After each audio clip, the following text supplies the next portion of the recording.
Namaste. Once again, very good afternoon to all of you. And you can see here the beautiful scenario. And today is the day of 26 November 2023. As well as you all know, today we are celebrating the Constitution Day in India, and which has been started since 2015. जो कि भारत सरकार का डाल है, इसके द्वारा इसको जो है मान्यता दी गई। उसके बाद भारत सरकार ने जो संविधान दिवस है ये 2015 से इसको स्टार्ट किया। तो ये छोटी सी जानकारी आज आपके साथ हम लेकर के आए हैं। I am Ravi Kumar Meena from Kendriya Vidyalaya number 2 Jaipur, and hope so कि आज की जानकारी आपको बेहद पसंद आएगी।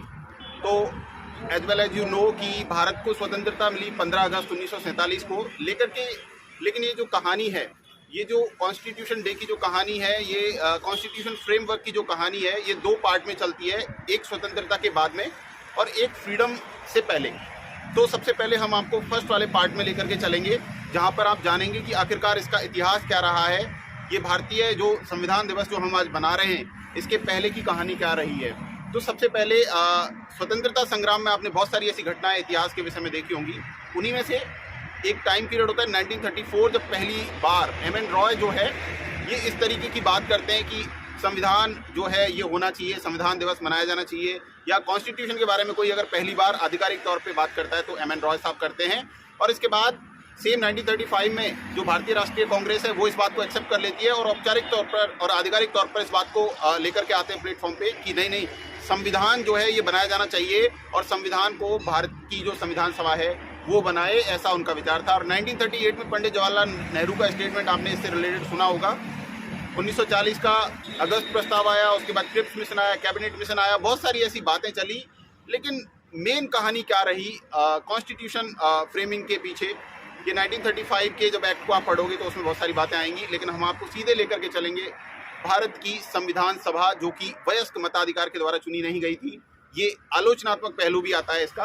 तो सबसे पहले संविधान सभा की बैठक हुई 1946 में, और ये दिसंबर का टाइम पीरियड था। यहाँ ये डिसाइड किया गया कि जब भारत को स्वतंत्रता मिल जाएगी तब भारत एक अपना संविधान जो है वो फ्रेम करेगा, और इसकी फ्रेमिंग के लिए जो है वो फ्रेमिंग कमेटी, यानी कि जिसको आप कहते हैं कि ड्राफ्टिंग कमेटी जो है वो बनाई जाएगी। और ये ड्राफ्टिंग कमेटी संविधान सभा के द्वारा बनाई भी गई और इसके हेड बनाए गए डॉक्टर भीमराव अंबेडकर। इनके साथ 6 सदस्य और थे जो कमेटी में अपना योगदान दे रहे थे। वो अलग बात है कि किन्हीं प्राकृतिक परिस्थितियों के चलते, किसी की व्यक्तिगत परिस्थितियों के चलते वो अपना इतना योगदान नहीं दे पाए, उसके बारे में बात करेंगे। लेकिन सबसे पहले इंपॉर्टेंट बात ये हो जाती है कि भारत की जो संविधान सभा थी उसी में ये सारी बातें चर्चा में लाई गई, अमल में लाई गई कि इस तरीके से भारत का संविधान जो होगा वो भारत की संविधान सभा ही फ्रेम करेगी। तो कॉन्स्टिट्यूशन को फ्रेम करने से पीछे जब ये कमेटी बनाई गई तो डॉक्टर भीमराव अंबेडकर इसमें मेनली इसलिए इनका नाम आता है क्योंकि सबसे ज़्यादा कंट्रीब्यूशन इन्हीं का था। इनकी एजुकेशन को आप देखिए, 3 PhD जिस व्यक्ति के पास हो उसको कहना ही क्या उसके बारे में। 4थी PhD उनके आफ्टर डेथ जो है उनको ये उपाधि जो है प्रदान की गई। तो बहुत सारी ऐसी चीज़ें हैं जिनकी लाइब्रेरी में 35,000 से ज़्यादा किताबें आपको देखने को उस ज़माने में मिलती थी, अंग्रेज़ों के ज़माने में। तो सोचिए वो व्यक्ति किस तरीके से इसमें अपना योगदान दे रहा होगा। मैं आपको बता दूं कि इस ड्राफ्टिंग कमेटी में अंबेडकर साहब के साथ 6 और लोग थे। उनमें मुंशी साहब थे, अयंगर साहब थे, अय्यर साहब थे। और यहाँ आपको एक बात ध्यान रखनी है कि खेतान साहब जो थे वो DP खेतान साहब, मित्र साहब, इनके ये 2 ऐसे मेंबर थे इस कमेटी में जिनको एक को उनकी डेथ हो गई थी और एक को उन्होंने अपना कार्यभार दूसरे को सौंप दिया था, और उनकी जगह पर नए कैंडिडेट लेकर के आने पड़े। और कृष्णा स्वामी अयंगर, जिनका आपने ये यहाँ पे TT कृष्णामाचारी जिनका नाम आपने सुना होगा। तो ऐसे बहुत सारी ऐसी चीज़ें हुई और माधवराव जी को भी कार्यभार सौंपा गया मित्रा की जगह। तो ये ऐसा रहा कि बहुत डिफ़िकल्ट टास्क था इंडिया के लिए, क्योंकि जब फैक्ट्स की बात करते हैं तो भारत का जो संविधान है ये पूरी दुनिया का सबसे बड़ा लिखित संविधान है।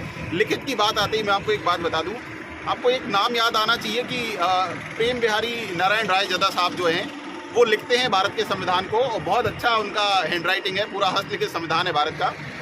उनसे जब पूछा गया कि साहब आप अपना क्या मेहनताना लोगे कि आपने भारत का संविधान जो है वो लिखा है, तो राजा साहब ने कहा कि भाई मुझे कुछ नहीं चाहिए, जो संविधान ये जो मैंने लिखा है इटैलिक जो स्पेस में, तो कहने का मतलब ये है कि मेरे हर पेज पर सिग्नेचर हों, और जब आखिरी संविधान का जो प्रतिलिपि जो है उसका जो पेज रहे उसमें मेरे दादाजी का नाम हो। बहुत ब्यूटीफुल तरीके से उन्होंने कहा और इस बात को मान लिया गया। और आज जब आप ओरिजिनल प्रति जो है इसकी जो कॉपी है वो न्यू दिल्ली में जो अपना संसद भवन है वहाँ पे सुरक्षित रखी गई है हीलियम के केस बॉक्स में, आप ओरिजिनल जो है। और बहुत सारी ऐसी बातें हैं कॉन्स्टिट्यूशन फ्रेमिंग के रिगार्डिंग जिनको आपको जानना चाहिए, लेकिन सबसे इम्पॉर्टेंट बात यह है कि जब आप संविधान के बारे में बात करेंगे तो संविधान भारत का जो है कहीं ना कहीं आपको आलोचनात्मक तरीके से ये भी कहा जाता है भाई उधार लिया हुआ संविधान है। उधार लिया हुआ क्यों है? क्योंकि इसके डिफरेंट पार्ट्स जो है अलग अलग कंट्रीज से हमने एक्सेप्ट किए हुए हैं। आप जब आपातकालीन प्रबंधों की बात करेंगे, उपबंधों की बात करेंगे तो जर्मनी आपको याद आएगा। समवर्ती सूची की बात करेंगे तो ऑस्ट्रेलिया आपको याद आएगा। जब आप उपराष्ट्रपति की बात करेंगे तो हम कहीं ना कहीं अमेरिका की तरफ रुख करेंगे कि ये पद वहां से आया। बहुत सारी ऐसी चीजें हैं जिनके बारे में संविधान में संशोधन की बात करेंगे, अमेंडमेंट्स की बात करेंगे तो साउथ अफ्रीका आपको याद आएगा। बहुत सारे ऐसी चीजें हैं, डीपीएसपी की बात करेंगे आयरलैंड आपको याद आएगा। ये सारी बातें आप ध्यान रखिएगा। और सबसे इंपॉर्टेंट बात जो इस वीडियो की जो मैं आपको बताऊंगा लास्ट में, एक खास बात यह है कि आखिरकार क्यों संविधान दिवस को हम मनाएं, क्यों कॉन्स्टिट्यूशन डे को हम इतना सेलिब्रेट करें, क्यों इसके बारे में जानें। क्योंकि जब आप राजभवन की वेबसाइट पे विजिट करोगे तो मैंने उसका पेज पढ़ा, सर ने लिखा हुआ है वहाँ पर कि अगर कोई विद्यार्थी शिक्षा ले रहा होता है तो कहीं ना कहीं वो अपना तो जो भविष्य है उसको सुदृढ़ कर ही रहा होता है, वो किसी देश का भविष्य भी सुदृढ़ कर रहा होता है, साथ साथ समाज का भविष्य सुदृढ़ कर रहा होता है। इसलिए आपको इन बातों के बारे में जानना चाहिए। ये खूबसूरत बातें हैं जिनके बारे में आपको हमेशा जानना भी चाहिए। और संविधान में जो चीज़ें लिखी गई हैं उसमें ये क्लियर कट मेंशन है कि जो कॉन्स्टिट्यूशन है वो आपको ये राइट देता है कि आप अपने जीवन को स्वतंत्रता के साथ और पूरी स्वाभिमानिता के साथ जी सकें। यानी कि आपको संविधान में वो फंडामेंटल राइट्स प्रोवाइड किए गए हैं कि आप अपने जीवन को गरिमा में जो है वो बिता सकें। आपको बोलने की स्वतंत्रता है, आपको रहने की स्वतंत्रता है, आपको बहुत सारी ऐसी चीज़ों का फ्रीडम दिया गया है जो आपके जीवन को जो है बहुत ही आवश्यक है। जब आप कॉन्स्टिट्यूशन फ्रेमिंग की बात करेंगे तो 26 नवंबर 1949 को हमारे संविधान को अंगीकृत किया गया, आत्मार्पित किया गया, समर्पित किया गया, यानी कि हमने इसको एक्सेप्ट कर लिया। लेकिन आप देखेंगे कि पूरी तरीके से भारत का संविधान 26 जनवरी 1950 जो है, जब आप 26 नवंबर 1949 के बाद आएंगे तो 26 जनवरी 1950 से एक्सेप्ट किया गया। अब एक खास बात जो संविधान के बारे में आपको बताते हैं कि भारत का जो ये संविधान है, इसके फ्रेम होने से या लागू होने से पहले इंडिया के अंदर जो हमारी महिला जो साथी हैं, जो हमारे जो देश की महिला नागरिक हैं, उनको ये राइट नहीं था कि वो वोट कास्ट कर सकें। तो जब हमारा संविधान अस्तित्व में आया तब उनको ये राइट दिया गया कि अब आप भी अपना वोट जो है वो दे सकते हैं देश की सरकार चुनने में। बहुत खास बात है, सबसे बड़ा संविधान है, सबसे बड़ा लिखित संविधान है, कठोर है, लचीला है। बहुत सारी ऐसी बातें आपको जानने को मिलेंगी। ये वीडियो जो मैं फ्रेम कर रहा हूँ ये आपके लिए फ्रेम कर रहा हूँ। ये जगह है अमर जवान ज्योति, राजस्थान में विधानसभा सर्किल जो है उसके पास में है। विधानसभा हमारे पीछे की तरफ है, आप देख सकते हैं। ये खूबसूरत रोड जो इस वीडियो के दौरान आप देख पा रहे हैं, ये यहाँ का जो विधानसभा रोड है बहुत खूबसूरत है। संविधान दिवस पर एक खास बात, जब भी आप संविधान दिवस के बारे में बात करेंगे तो इसमें हमेशा लोग ऐसे कहते हैं कि गरीब, दलित, पिछड़े वर्गों के लिए ही है केवल, बाकी कुछ नहीं है। ऐसा नहीं करना। डॉक्टर अम्बेडकर साहब को केवल उसी वर्ग के साथ जोड़ करके नहीं देखना है। इसमें बहुत सारे ऐसे उपबंध हैं, प्रबंध हैं जो भारत के सभी नागरिकों के लिए हैं। अगर मैं ये कहूँ कि डॉक्टर BR अम्बेडकर साहब जो है, अगर वो 10-15 साल और जीते तो शायद तस्वीर और बेहतर दिखाई देती। अभी भी हमारा भारत खूबसूरत है, लेकिन बहुत सारी ऐसी खास बातें हैं जो इस दौरान रही। जब जो संविधान सभा थी हमारी, जब उसमें ये बात की गई कि आखिरकार किस तरीके से फ्रेम किया जाना है ड्राफ्टिंग कमेटी को, ये सब चीज़ों में कई लोग आज भी कहते हैं कि ये भारत का संविधान है ही नहीं, क्योंकि हमारी जो संविधान सभा थी वो वयस्क मताधिकार के द्वारा चुनी हुई गई नहीं थी। जबकि पंडित जवाहरलाल नेहरू ने कोट किया था कि हम जब भी संविधान बनाएगी तो वो वयस्क मताधिकार वाली संविधान सभा ही बनाएगी, लेकिन ऐसा हो नहीं पाया था। लेकिन फिर भी इसमें सारी बातों का ध्यान रखा गया। बहुत सारी आलोचनात्मक पहलू इसको देखने को मिलेंगे आपको। जब स्टडी आप कर रहे होते हैं तो दोनों ही पहलुओं को ध्यान में रखते हुए करें। मेन बातें जो की पॉइंट्स आप याद रखेंगे, जो ड्राफ्टिंग कमेटी थी 15 अगस्त 1947 के बाद 29 अगस्त को पहली बार ड्राफ्टिंग कमेटी जो है वो फ्रेम की गई और 29 अगस्त के बाद इसने अपना काम करना स्टार्ट कर दिया। और हमारा जो संविधान है ये बिल्कुल बन करके रेडी हुआ, तैयार हुआ 26 नवंबर 1949 को। बाकी के बचे हुए प्रबंध 26 जनवरी 1950 से लागू कर दिए गए। तो इसमें कोई परेशानी की बात आपको है नहीं। एक बार जब भी आपको मौका मिले समय रहते हुए आप जरूर संविधान में जो प्रबंध किए गए हैं आम लोगों के लिए, आम नागरिकों के लिए, उनको जरूर पढ़ें। तो बहुत ऐसी इंपॉर्टेंट चीज़ें हैं जो आपको बहुत सीखने को प्रेरित करेंगी। भारत का पहला संविधान पार्क यानी कि कॉन्स्टिट्यूशन पार्क जयपुर में ही बनाया गया है मैंने कोशिश की थी कि मैं आज उसे विजिट कर सकूं, लेकिन किसी तकनीकी खामी की वजह से मैं विजिट नहीं कर सका। होप सो कि 2-4 दिनों के बाद आपको उस पार्क का व्यू दिखाएंगे रवि सर। लेकिन खास बात, आप संविधान से जुड़े हुए सारे पहलुओं को पढ़ें। एक देश के लिए बहुत गर्व की बात है कि हमारा संविधान संपूर्ण विश्व का सबसे बड़ा लिखित संविधान है। और रायजादा साहब को मैं फिर से एक बार धन्यवाद देना चाहूँगा कि आपने बहुत सारा इसमें जो है वो अपनी हैंड राइटिंग से जो लिखा है ये बहुत गजब है, बहुत शानदार है। वहीं पर मैं BN राव साहब को भी याद करना चाहूँगा कि कहीं ना कहीं संवैधानिक सलाहकार रहे, उनका नाम बहुत कम आता है लेकिन मैं लेना चाहूँगा यहाँ पर। और ये ऐसी चीज़ें हैं जिनके बारे में आपको जानना चाहिए। बहुत सारे ऐसे हमारे स्वतंत्रता संग्राम के दौरान ऐसे पर्सन्स रहे हैं जिन्होंने प्रत्यक्ष तौर पर इसमें योगदान दिया, लेकिन सिर्फ और सिर्फ डॉक्टर भीमराव अम्बेडकर साहब का इसलिए क्योंकि उन्होंने सबसे ज़्यादा काम किया था। ये जो इंस्टीट्यूशन फ्रेमिंग कमेटी थी, जो इसमें संविधान को जो लिखा जाना था, इसमें सबसे ज़्यादा काम उन्हीं का था, सबसे ज़्यादा आइडियाज़ उन्हीं के थे। क्योंकि बाकी सारे लोग या तो प्लेस पर नहीं थे, या किसी की असामयिक मृत्यु हो गई, या कोई काम नहीं कर पाया। ये बहुत सारी ऐसी इसमें बातें रही।